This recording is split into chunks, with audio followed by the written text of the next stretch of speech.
তোর এই মুহূর্তে আর কে আছে তোর? হ্যাঁ, কে?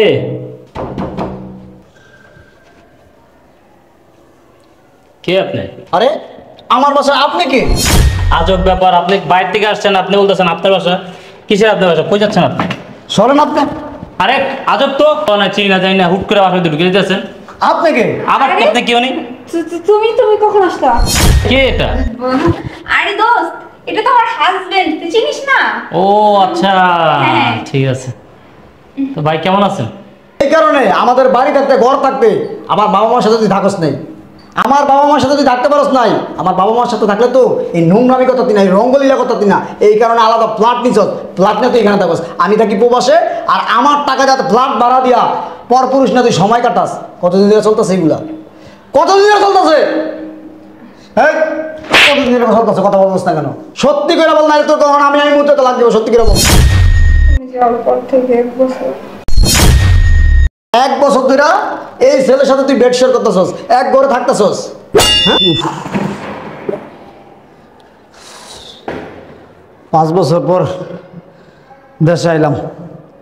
আমার স্ত্রী যে খুশি হইব আমার দেখলে, আমি ওর একটা সারপ্রাইজ দিব। এই কারণে নাও জানিয়ে চলে আসলাম।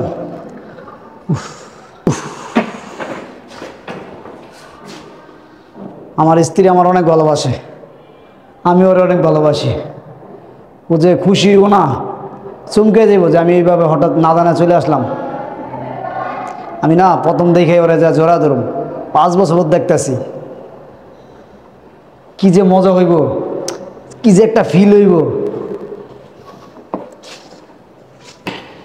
চলে আইছি। বাসাটা কইছে নিচে নিতে, 6 তলার উপরে বাসা নিছে। এত উপরে বাসা নাই মানুষের, কি দরকার ছিল? নিজেকে বাড়িঘর থাকতে ভাড়া বাড়ি আইয়া উঠছে। ঠিক আছে, সব কথা পরে বলা হইব, আগে যাই সারপ্রাইজটা দিয়ে আসি।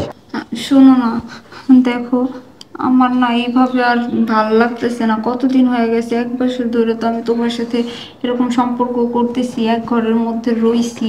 আমার হাজবেন্ড তো কোনো কিছু জানে না। আমার হাজবেন্ড বলছে এই বছরের মধ্যে দেশে চলে আসবো। তো কি হয়েছে? সমস্যা কি? দেখো, এই বছরের মধ্যে যদি দেশে চলে আসে তাহলে আমার হাজবেন্ড তো বেশি দিন থাকবো না, ধরো 1-2 মাসের মতো থাকবো। এই কয়দিন তুমি অন্য কোথাও ম্যানেজ করে নিও। কি বলো তুমি? না, এটা সম্ভব না। আর 1টা মাসেরই তো ব্যাপার, এখানে তো এমন কিছু করার কিছু নাই। 1টা মাস কেন? আমি একদিন তোমার ছাড়া থাকতে পারবো না। তুমি একটু বোঝার চেষ্টা করো। আমার হাজবেন্ড আসলে তো তো আমি কি বলবো, তোমার তো পরিচয় দিতে পারবো না, তাই না? তোমার ছাড়া আমি 1 সেকেন্ড থাকতে পারবো না। তোমার আমি অনেক ভালোবাসি, তুমি জানো না? আচ্ছা, আমি কি তোমারে কম ভালোবাসি বলো?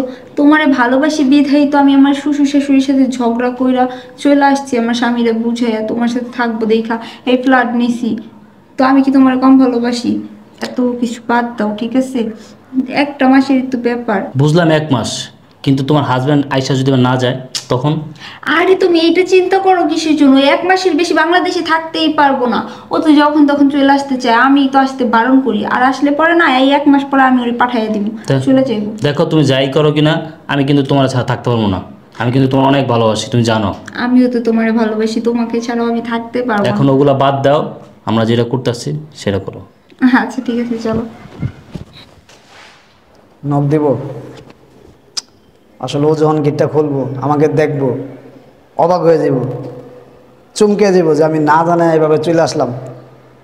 ফিলটা যে কি হইব, কতদিন পরে আমার বউরে দেখবো। তোর এই মুহূর্তে আর কে আছে তোর? হ্যাঁ, কে? হ্যাঁ, কে?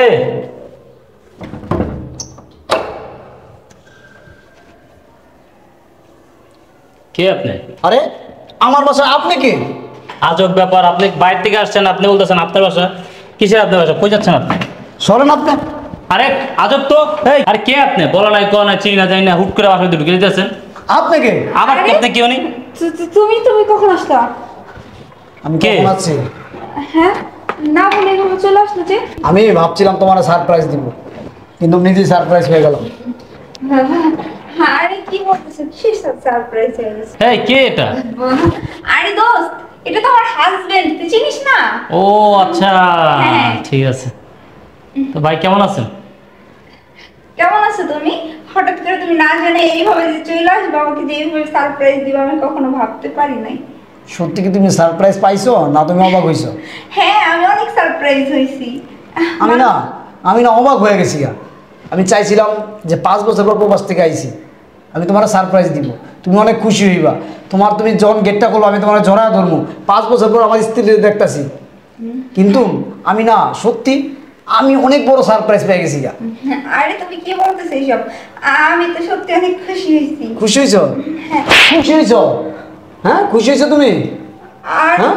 তুমি এই ছেলেকে সত্যি করে বল, এই ছেলেকে আমার বাসা কি করে, আমার ঘোড়ার এই ছেলে কি করে বল?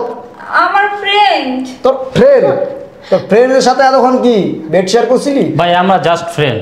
আবার কথা বলস? হ্যাঁ, বেড শেয়ার করছিলি? তোর ফ্রেন্ড যখন গেট করলো, বুদাম লাগাইতে সামনে বুদাম লাগাইতে গেট করলো, আর তুই যখন আসলি, আইসা তুই শাড়ি ঠিক করতে করতে আসলি, কি করছিস বেডরুমে তখন? হ্যাঁ, আরে তুমি যেরকম ভাবতেছো ওরকম কোনো কিছু না। আমি কিরকম ভাবতেছি? বল আমরা জাস্ট ফ্রেন্ড। চুপ, আমি বাচ্চা না, আমি কচি খোকা না।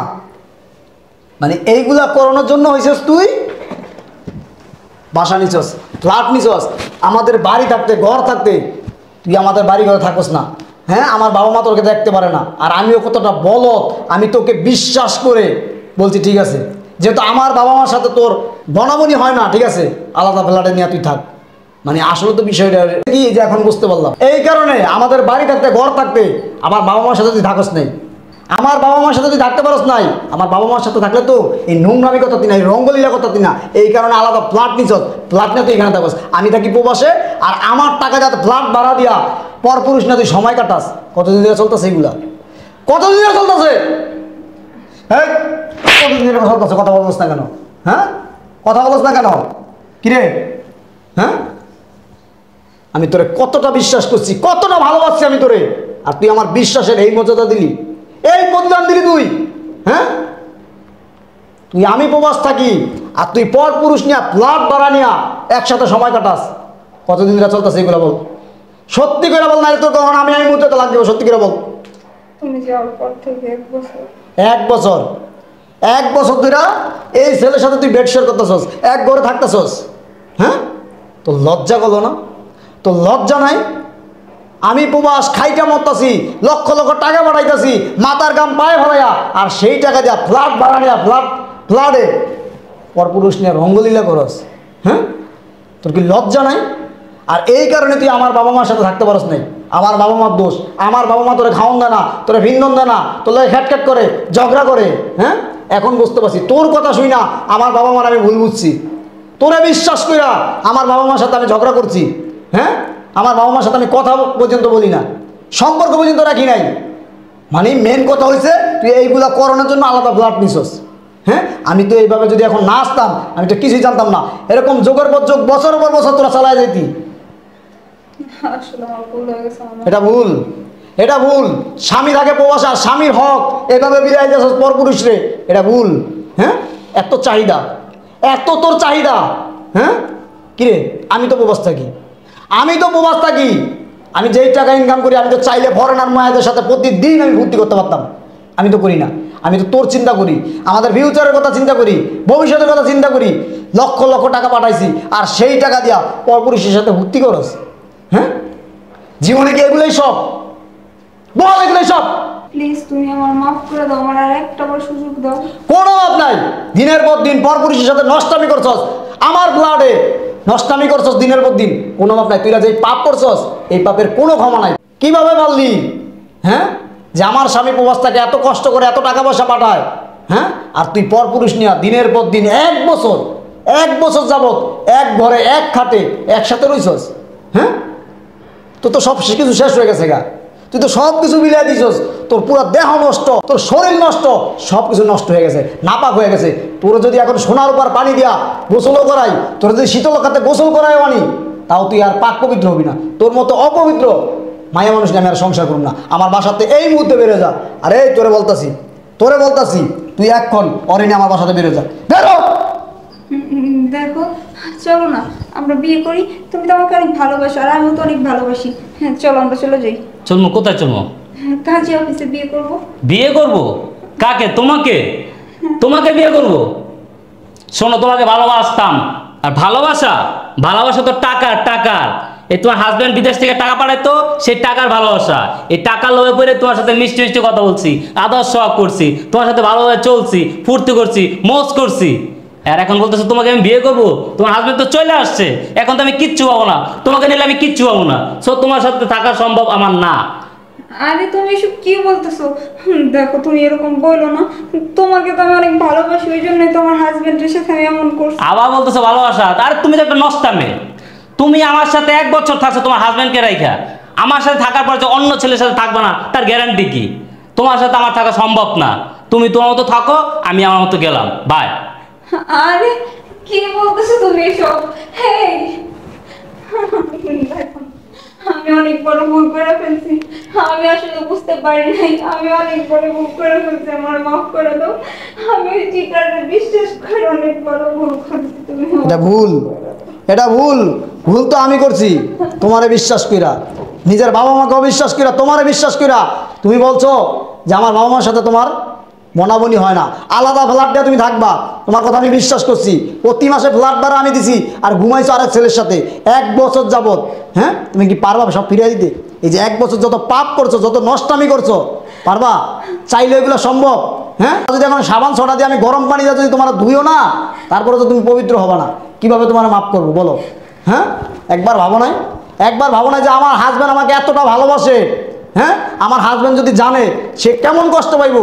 আর আমি তো কি বলবো, আমি আইছিলাম তোমার একটা সারপ্রাইজ দিতে, অবাক করে দিতে। আমি যে এইভাবে একটা সারপ্রাইজ হয়ে যাবো, এটা আমি কখনো তোমার কাছ থেকে কল্পনা করি নাই। আসলে আমি ওর মায়ের কই না, আমি ওর আবেগে পড়ে আমি এরকম করছি, আমি নিজে ইচ্ছাকৃতভাবে কোনো কিছু করিনি।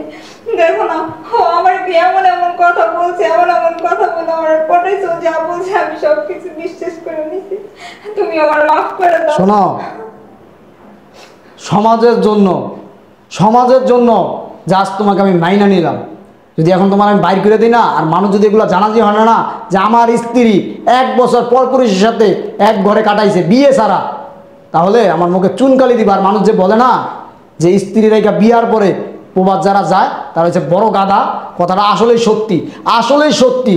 এই তোমাদের মতো মেয়েদের রাইকা প্রবাদ যাওয়া তো দুরস্থান, মানে ঘর থেকে বাইরে যাওয়া যাবে না, এই বিশ্বাসটা নাই, এই বিশ্বাসটা করতে পারি না আমরা। আসলে সবাই ঠিক কথাই বলতেছে, স্বামী ছাড়া অন্য কেউ মেয়েদের ভালোবাসে না। মেয়েদের ভালোবাসার মানুষ একজনই, সে হচ্ছে স্বামী। স্বামী ব্যতীত অন্য মানুষরা শুধু হচ্ছে ভালোবাসার অভিনয় করতে পারে, কিন্তু কেউ মন থেকে ভালোবাসে না। সবাই যদি বিবাহিত একটা মেয়ে থাকে, তাহলে সবাই তার সাথে বড় ক্রিয়া করতে চায়, তার সাথে শারীরিক সম্পর্ক করতে চায়, কিন্তু মন থেকে কেউ বিয়ে করতে চায় না। তুমি আমার মাফ করে দাও, আমি আমার ভুল বুঝতে পারছি, জীবনে বাইসে থাকলে আর এরকম করবো না।